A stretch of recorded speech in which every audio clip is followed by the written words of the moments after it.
दोस्तों, यदि आपने हमारा यूट्यूब चैनल सब्सक्राइब नहीं किया है तो आपको वीडियो के नीचे जो ये लाल कलर में सब्सक्राइब दिख रहा है, इसे आपको सिंपल सा क्लिक कर देना है, जिससे यह ब्लैक हो जाएगा। और इसके बाजू में जो बेल आइकन है, इसे क्लिक कर देना है और हमारे वीडियो को लाइक भी कर देना है। दोस्तों, इससे आपका ये बेनिफिट होगा कि यदि हम जो अगला वीडियो रिवीजन टेस्ट का अपलोड करेंगे तो वह आपको नोटिफिकेशन के थ्रू पता चल जाएगा और आप उसे आसानी से देख सकते हैं। हम आज कर रहे हैं कक्षा 11वीं के विषय अर्थशास्त्र का पेपर। दोस्तों, चलते हैं पहले क्वेश्चन की ओर। पहला क्वेश्चन है कि देश में स्वाधीनता के समय कृषि की स्थिति थी। तो दोस्तों, जब हमारा देश आज़ाद हुआ था 1947 में, तो हमारे देश में कृषि की स्थिति के बारे में पूछ रहा है। तो दोस्तों, उस समय हमारे देश में कृषि की स्थिति बहुत ही पिछड़ी हुई थी। दोस्तों, चलते हैं अगले क्वेश्चन की ओर। ऊर्जा के गैर परंपरागत स्रोत है। तो दोस्तों, हमको बताना है कि ऊर्जा के गैर परंपरागत स्रोत है। तो दोस्तों, इसका सही आंसर हो जाएगा कि परमाणु विद्युत ऊर्जा। दोस्तों, इसका अगला क्वेश्चन है कि सांख्यिकी गणना का विज्ञान है, यह परिभाषा दी है। तो दोस्तों, इसका सही आंसर हो जाएगा कि सांख्यिकी गणना विज्ञान जो ये परिभाषा है, यह परिभाषा दी है A.L. बाउले। दोस्तों, अगला क्वेश्चन है कि स्वतंत्रता प्राप्ति के समय भारत की सर्वाधिक जनसंख्या कार्यरत थी। दोस्तों, इसका सही आंसर हो जाएगा प्राथमिक क्षेत्र में। दोस्तों, अगला क्वेश्चन है खालिस्तान भरो। तो दोस्तों, भारत में जनगणना खालिस्तान वर्षों के बाद होती है। तो दोस्तों, इसका सही आंसर हो जाएगा 10 वर्षों के बाद। भारत में पहली रेलगाड़ी मुंबई से, तो यह दोस्तों चली थी मुंबई से थाने के बीच में। दोस्तों, अगला क्वेश्चन है अंतर्राष्ट्रीय व्यापार में खालिस्तान का विस्तार हो जाता है। तो दोस्तों, इसका आंसर हो जाएगा GDP। दोस्तों, चलते हैं अगले क्वेश्चन की ओर।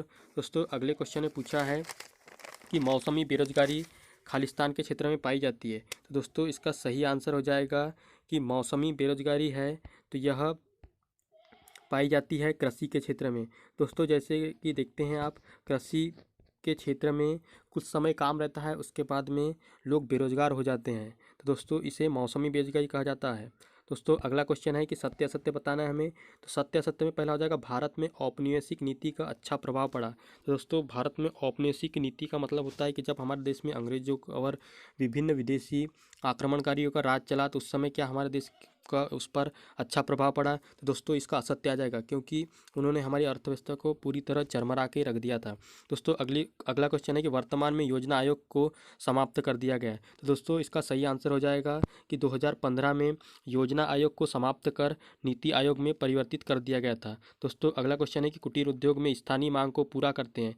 तो इसका आंसर सत्य हो जाएगा, क्योंकि जो कुटीर उद्योग मतलब छोटे मोटे उद्योग होते हैं, वो अपने जो लोकल की जो मांग है, मतलब जो स्थानीय मांग है, उसको पूरा करते हैं। अगला क्वेश्चन है भारत पेट्रोलियम का निर्यातक है। तो दोस्तों, यह आंसर क्वेश्चन मतलब जो चौथा वाला है, यह असत्य हो जाए, क्योंकि भारत पेट्रोलियम का आयातक है, क्योंकि हम विदेशों से पेट्रोल खरीद कर लाते हैं, ना कि हमारे देश से बाहर बेचा जाता है। दोस्तों, अगला क्वेश्चन है कि भारत में किस प्रकार की अर्थव्यवस्था को स्वीकार किया गया है। तो दोस्तों, भारत में मिश्रित अर्थव्यवस्था को स्वीकार किया गया है। दोस्तों, हमें पता होना चाहिए कि मिश्रित अर्थव्यवस्था क्या होती है। तो दोस्तों, जब समाजवादी अर्थव्यवस्था और पूंजीवादी अर्थव्यवस्था दोनों अर्थव्यवस्था को स्वीकार किया जाता है, तो उसे मिश्रित अर्थव्यवस्था कहा जाता है। दोस्तों, अगला क्वेश्चन है व्यापार का मुख्य उद्देश्य क्या होता है। तो दोस्तों, सबको पता है कि व्यापार वही व्यक्ति करता है जिसको बहुत ज़्यादा लाभ कमाना होता है। दोस्तों, इसका सही आंसर हो जाएगा कि मुनाफा अर्जित करना या फिर लाभ कमाना।